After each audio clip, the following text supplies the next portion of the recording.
Hey, Cut the Shit listeners. You can find every episode on Apple Podcasts, Spotify, or YouTube. Go check us out.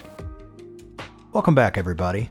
You're listening to Cut the Shit, a podcast series that aims to take a closer look at the impact of the IT industry, both the good and the bad. Cut the Shit is brought to you by Plow Networks, a managed IT services company based just outside Nashville, Tennessee. I'm Brian Link, COO here at Plow, and I'll be your host for this series. I'll ask questions, and with the help of our guests, try to dig deep on some of the key challenges we all face dealing with IT. So with that, let's cut the shit and get started. On today's episode, it's my distinct pleasure to have our first repeat guest on Cut the Shit, security expert Bil Harmer. It's no exaggeration to call Bil a security guru.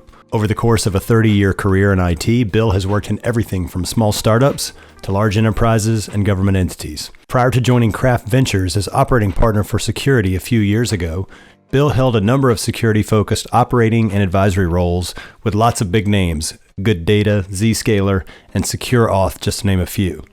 He has all the industry certs you would expect, and he has published widely on a variety of security issues. On our second go-round, I get Bil to share what he's witnessed since we talked 2 years ago, some of the changes he's seeing in both the bad guys and the good ones, and we wrap up with Bil spending a good bit of time talking about why he's optimistic about the future of security in an AI world. I hope you enjoy my conversation with Bil Harmer. Bil Harmer, welcome to Cut the Shit again. How you doing today? I'm great. How you doing? I'm doing okay. You have the maybe it's dubious honor. I'm not sure how you want to think about it, but you are our first repeat guest on Cut the Shit who's not a Plow employee. We do a recurring series with my two partners, but outside of that, you're the first double up. So there you go. I am super honored then. I think I got to be honest. I think a lot of it has to do with the fact that you're Canadian and our director of marketing is Canadian because you are officially her favorite. That feels a little bit, nationalistic, but I'm just going to leave that there. It is what it is. So you're Canadian and incredibly nice. So you're willing to say yes again, which is probably part of it too. So we appreciate that. It's been almost 2 years since we talked, which is hard to believe in my mind because it feels like it wasn't that long ago. It was March 2022. There was a lot going on then, and there's a lot going on now. So I thought to get us started, maybe if you can kind of rewind your brain a bit to sort of spring 2022 and think about the last 24 months. And when you think about the landscape of security kind of writ large, kind of at a meta level, what kind of give us a little bit of a sort of a lay of the land or sketch about sort of what's happened over the last couple of years that are maybe noteworthy that people ought to be thinking about. Wow. I know it's a lot. Yes, that's why I'm saying let's go up pretty high and then we'll drill down. 2 solid, incredible years just with the whole market shift, things blowing up. AI, like you just. Well, we're going to get there. Yeah, obviously we're going to get there. So yeah. Huge piece in there. Seeing, I think more in the security world, less visibility tools and more actionability tools, if that term makes sense. Credit to Wiz, they did an amazing job at showing, pulling back that curtain and showing how horrific AWS installations looked behind the scene. But now, as I talked, like over the last probably 12 months, I've been talking to CISOs. They've been saying things like, yeah, I don't need to see it. I need to fix it. So all these new companies that are coming up that are building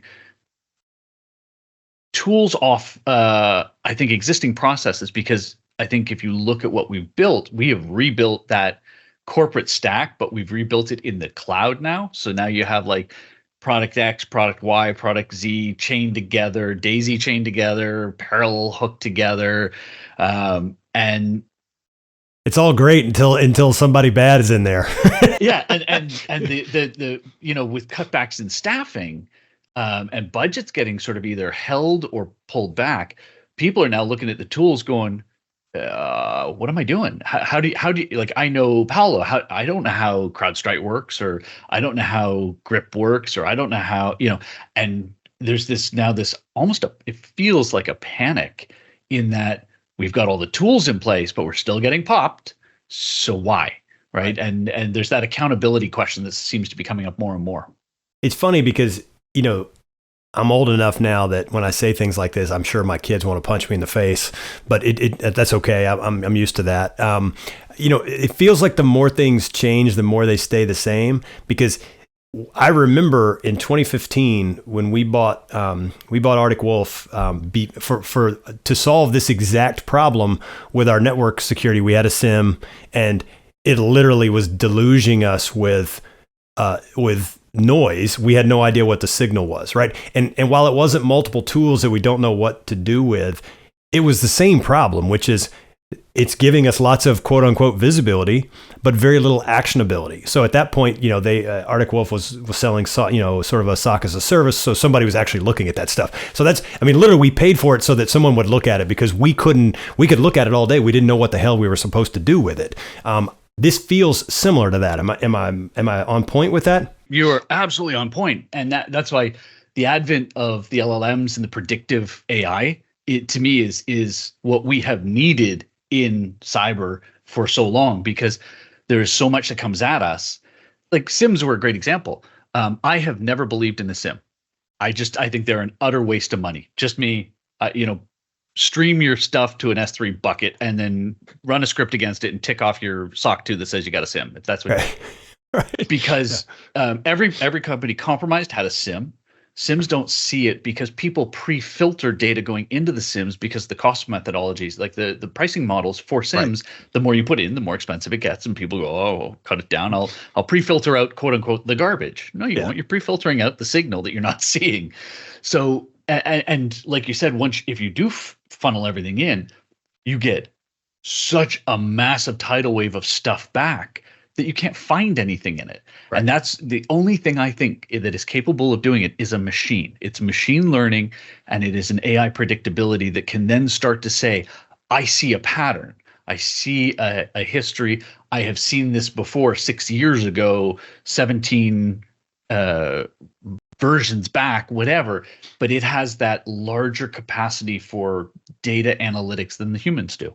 So let's talk about that, because we'll start with the promise and then maybe some of the drawbacks as it relates to AI and security. Because, if you think, at least, from where I sit and sort of the general business news or technology news, right, talking about AI is mostly on the sort of the business side, right, process side, thinking about how can you use generative AI to, be more productive, blah, blah, blah, sort of the garden variety sort of stuff, all valuable, all super interesting. We've made major leaps in the usability of these tools. Let's talk about it within the context of security, though. What are you seeing? What are some actionable, to use that word again, some actionable mechanisms out there that you're seeing people, either that you're in your portfolio that you're working with, or that you're seeing and talking to CISOs that you feel like that they feel like are starting to pay some dividends in this area? One, infrastructure testing, right? Sort of pen testing, not software. Software, I think, is still so case unique that you need people to sit and do it, but you can use some tools.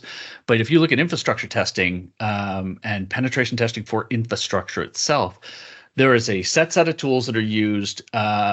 Typically, the data in and data out hasn't been normalized, but being able to if you normalize it, which is what like Horizon 3 has done, being able to take data, run the scan, run an Mmap scan, figure out what's there, and then have a huge corpus of data that you have ingested and understood on successful and failures. Like that's the beauty of an AI tool.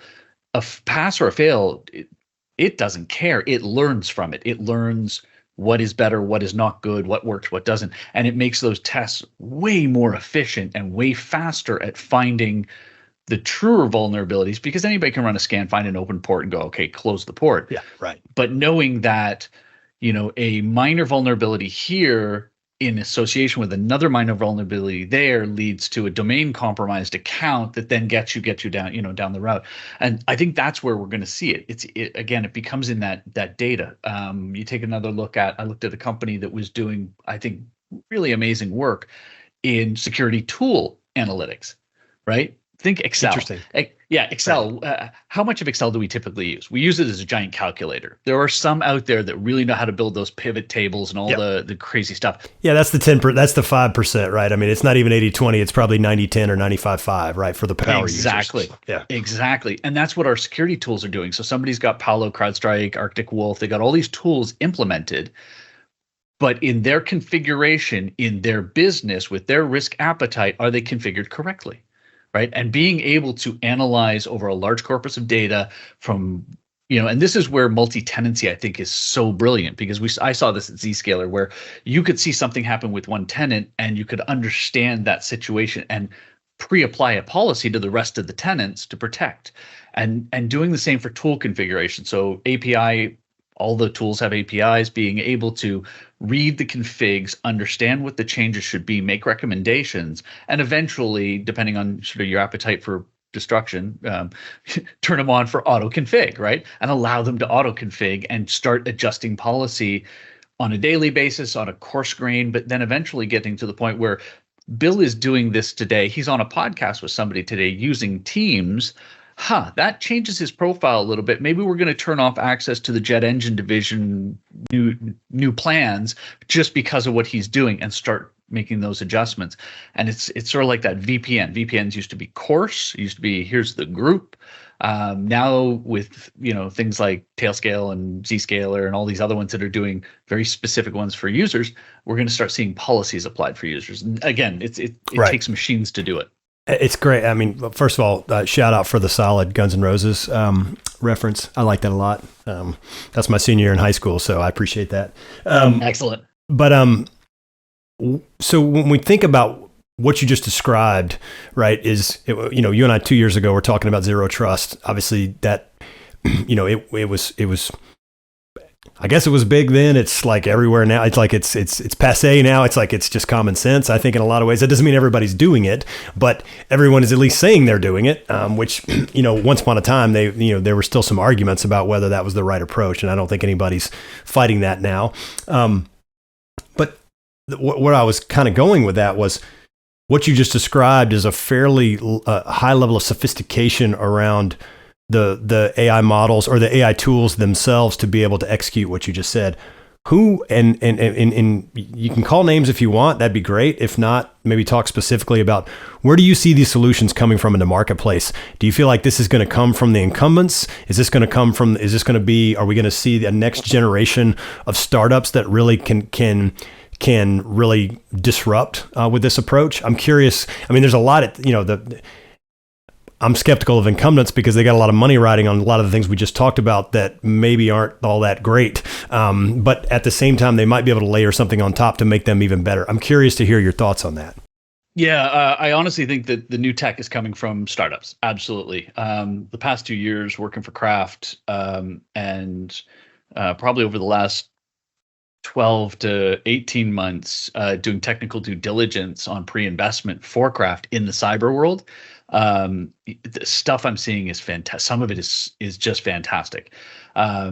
Incumbents will always, I think, if they're smart, and most of them are, will look at what they have and where they can augment based on what the startups do and how much traction they get. Like, I mean, look at Palo. They just bought Grip and Talon, right? Zscaler just closed Avalor yesterday. That one, I was trying to figure out, how does Avalor fit into Zscaler's sort of suite, spectrum of tools, right? Yeah. And I'm hoping I'm right, because my brain says they have petabytes or whatever goes past peta. Whatever's next. Yeah, exactly. Mega petabytes. But they have massive amounts of data in their loggers, right? Because Zscaler, if you use it and you get logged and blah, blah, blah.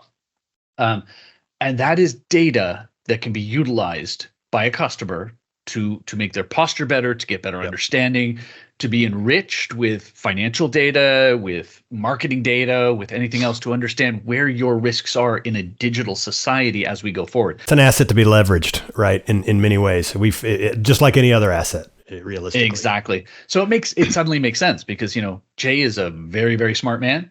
And Jay does not, I don't believe, buy companies lightly, because I think if you look at Zscaler's history of acquisition, it's always been for sort of sub 100 million, almost acqui-hire. Yeah, they don't do a bunch of them, right? They're not. It's not their MO. Yeah. Exactly. So yeah, I think we, the work coming out of Israel is as good as it's ever been, I think. And the merge of new tech with AI backing is making it faster. Now, you gotta go through the wheat to get through the wheat to get to the chaff, or get through the chaff to go to the wheat, whichever way you go on that one. Yeah, the second one. Yeah. Okay. So there's a lot to wade through, but it's really interesting, like you said earlier, that the more things change, the more they stay the same. You look at this sort of rage in browser security, right? The Talons, the Islands, the red accesses, the primaries. It kind of feels like if you think, all right, let's get rid of all the VDI, let's get rid of Citrix and go to a secure browser, we're back to the mainframes. Yep. Like we are literally back to a dumb terminal and a mainframe. Like we said, yeah. I mean, because in many ways, in a lot of ways, right? At the end of the day, from a security standpoint, right? This machine that you're working off and the one I'm working off, if it's a dumb terminal, it's way better from a security perspective, right? Yep. I mean, absolutely. You're almost back to walled garden, right? In the sense of where the stuff is, not a walled garden in the way we think of a network, but in terms of the assets themselves, right? You start reducing surface area, which is, it's kind of 101, right? It's always easier if you don't have a bunch of different things to try to protect. That's exactly. Common sense, right? Now, if somebody brings out Cloud Rack F, I'm leaving. I'm done. I can't take that. All right, so let's talk about we obviously there's a lot of promise, and I think there's a lot of excitement around what AI can do for us from a security perspective. Let's talk about the negative side, right? What's happened in the past 24 months? Again, specifically from an AI perspective, that has made the job harder from a protection perspective.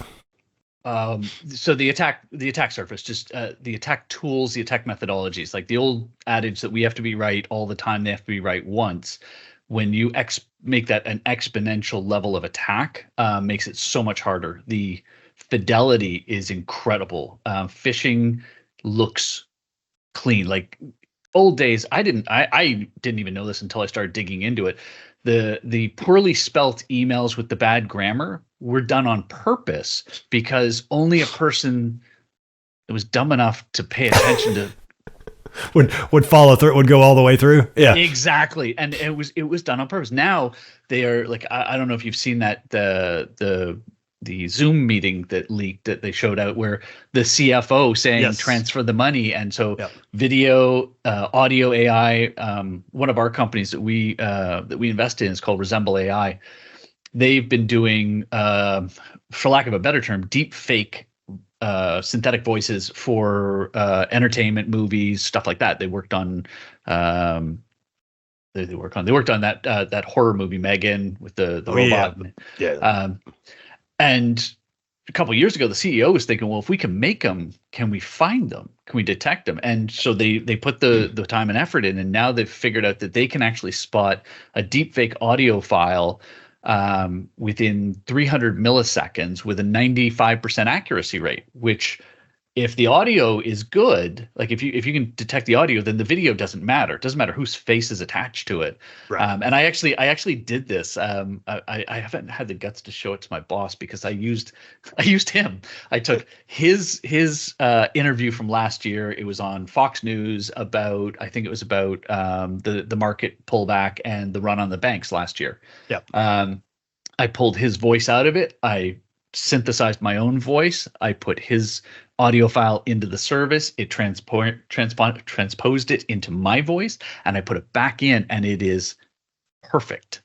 Now, my wife sort of listened to it, and she goes, that really sounds like you. Doesn't always sound like you, but it really sounds like you. And I did that on 25 sentences, like they use for training. So I said, well, I'm going to go back and do that with 100 sentences and really train the voice. So, there's a lot of stuff that, from the attack perspective, that is coming at phishing, smishing. It's all coming in hard and fast. And if you take these tools, like the infrastructure testing tools, to find out if you have, vulnerabilities that you need to patch, can also be used in an offensive manner, right? Anything that's defensive can be offensive for the most part. Right. Right. Okay. Yeah. I mean, we've seen obviously in the news and across the footprint of evidence of, I call it more sophisticated phishing, right? Where, there's you still got your garden variety email, which works, right? Your garden variety text message works, right? But now you've got, fake voicemails, you've got calls, you've got, potential Teams meetings. Those are, again, just expanding the potential hooking opportunities, right? At the end of they're putting more lines in the water, so to speak, if we're going to keep, stick with the phishing analogy. And everything that we ever taught them about escalated communications to verify, if you get, a text, use an email to verify. If you get an email, use a voice call to verify, blah, blah, blah. Now we're into, well, I can't trust a Teams meeting. Like, yeah. What can I trust? And I think that's what you're going to start to see is this push into, and I've been advocating for years, a true digital identity. Yeah, you've got to have biometric of some sort of true digital where you're not dependent on discernment, because that's really what this is about, right? At the end of the day, because there's assumptions baked into all that MFA, secondary processes you're talking about, right? I mean, yeah. It just is. It's mostly right, but like you just said, it's got to be always right, for us to not, to not get popped. So, I want to keep things short today because, again, I know you got a lot going on. For our customer base and sort of where they sit today and the things that they're thinking about, what are 2 or 3 either ideas they should maybe wrestle with and spend some more time digging in on, or maybe even companies or technologies you're seeing out in the marketplace that they ought to do the same with? I think I hate to go back to it because it's a bit of a sort of a rehash, but training, right? Get to the training, but get to newer style training, get to real training, not sort of that. I'm going to wait to the end of the year and throw 45 minutes of garbage at you, and you're going to tick the little box and go through it. You want this to be a process because we're in an evolutionary state right now, and we are 2 generations into the internet, basically. And think about, even the United States, what 2 generations of colonialization of the United States look like, or non-colonialization, or whatever I'm horrible in political science terms. But it wasn't a lot, and we're not a lot, but we're going faster and exponentially. So you want to train as you go. It needs to be small bits, little tests, and when little things happen, little course corrections as you go, right? Yep. You don't try to wait until the end of the year and do the whole big thing. And I think looking at the automation of almost everything, you need to have your security program capturing data and understanding your company, right? And this cannot be stressed enough. If you don't know how you make money, if you don't know why you're in business, you can't secure anything properly, right? It's just not going to work. You're going to be pointing in the wrong direction. You're going to be pointing in every direction all at once. So tying it back down, understanding why you do stuff, and then automating those processes, because the AI will come. The AI is here. Like the whole AI thing is very much like 2000 and the internet. It is insane. The valuations are out of control. But we know that big ideas will come out of it. They will have massive successes in different areas, and it will end up in our industry. The core brain of your security program will be an AI that is fed all the data, both from marketing, from planning, from the board meetings, from revenue, from security, in how best to manage the risk profile of your company. And that won't just be the technical cybersecurity aspects. That will be part of it, but it will be also in, do we go into this market? Because that market will have implications as to how we put people on the ground, how we deploy product, and those will have technical ramifications to it. They also have, marketing and revenue and blah, blah, blah, and all that. And that is where we're going to have, it will be these AIs, plus every individual with one of these, is going to have a small AI, a local, like a small model AI that replaces the apps on their phone, because the apps are there for you to do things.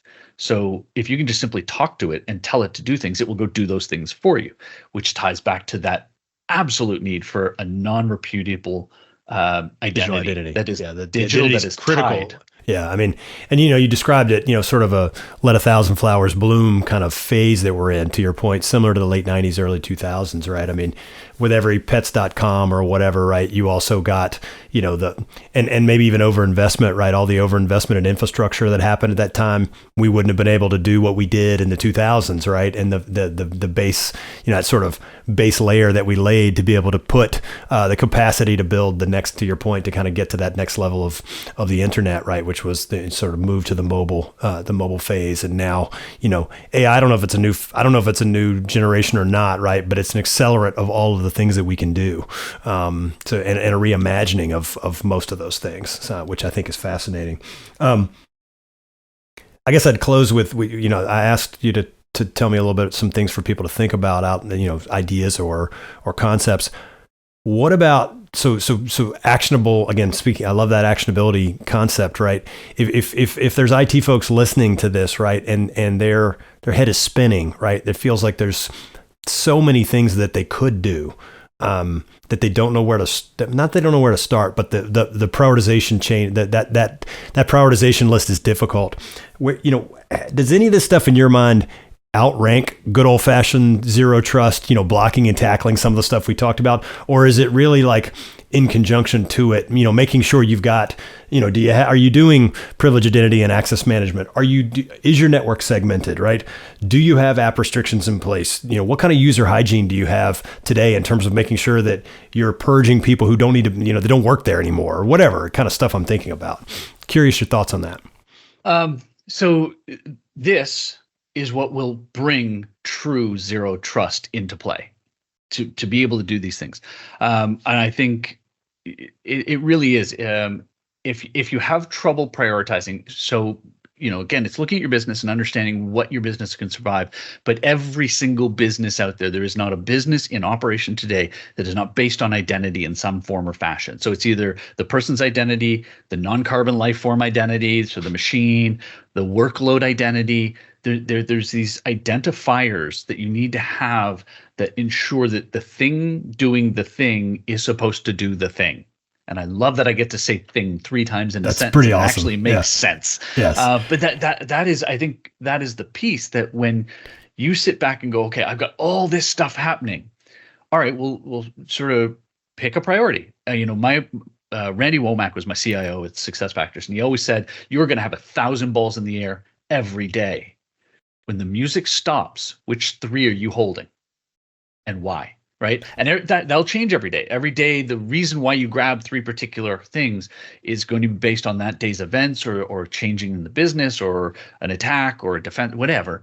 But you need to know why. And I think that is a good way to do it, because if you say, which 3 am I grabbing today? They're going to give you some categories. You're going to see either some overlap in them, or, they're going to be patterns. Solidly. Yeah, you can do some pattern matching at that point, right? Because otherwise it's just crazy. Yeah. Yeah.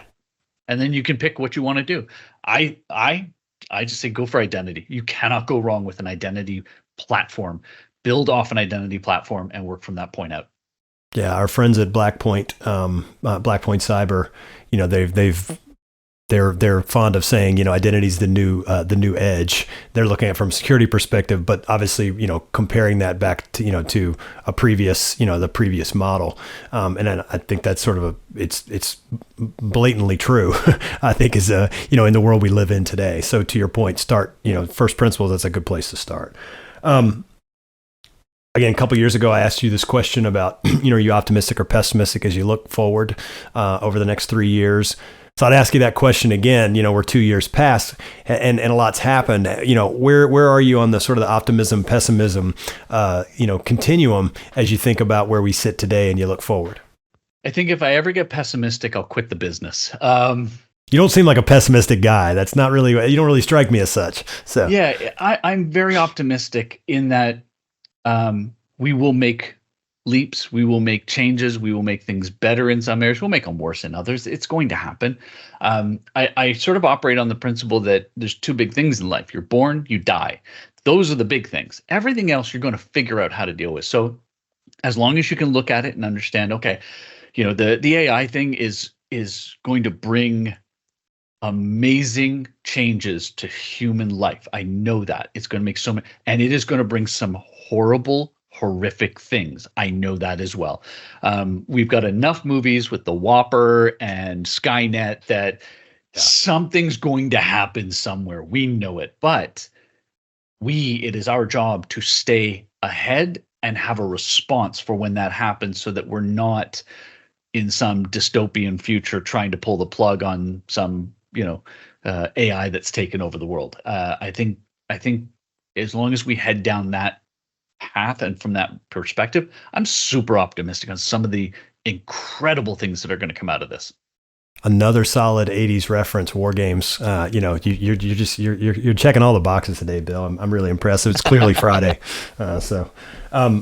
well, listen, we'll wrap up there. I like to always end with just a kind of a personal question.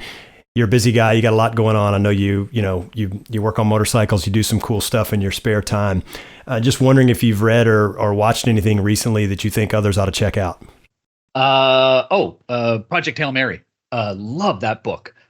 Could not put it down. I'm so glad that they are going to be making a movie out of it. I was a little worried when I heard that there was a Spaceman movie about a guy alone in space, and it was Adam Sandler. That was called Spaceman. It's not based on Hail Mary, but also a good movie. Very trippy, very strange, a little bit slow. So don't be tired when you watch it. But yeah, the Hail Mary Project is a fantastic book. Give us a quick thumbnail sketch for those who aren't familiar. It's a last-ditch effort to save the human race. And it's the process of a person meeting an alien species and figuring out how to communicate and how to work together. Excellent. All right. Well, Bill, with that, I'll let you get back to it. Thanks again for being on Cut the Shit. I really appreciate it. And again, maybe I'll send you a medal of some sort for being our first repeat guest. Fantastic. Love it. It will go on the shelf right there if it shows up. Awesome. Well, listen, have a good day. Thanks again. You too. Thanks. We hope you enjoyed this episode. If you are enjoying the podcast, we'd appreciate it if you would become a subscriber wherever you get your podcasts. And if you could rate and review the show on Apple Podcasts and Spotify, that would really help us out. Or you can just go old school and tell your friends, your family, your colleagues, and hell, anybody else who you think might want to hear something like this to listen in. If you're on social media, make sure to follow us on TikTok @CutTheShitPod, all one word, where we post lots of clips from the podcast. And last but not least, you can also watch the YouTube version of the show on our YouTube channel @Plow Networks. Until next time, take care and have a great day.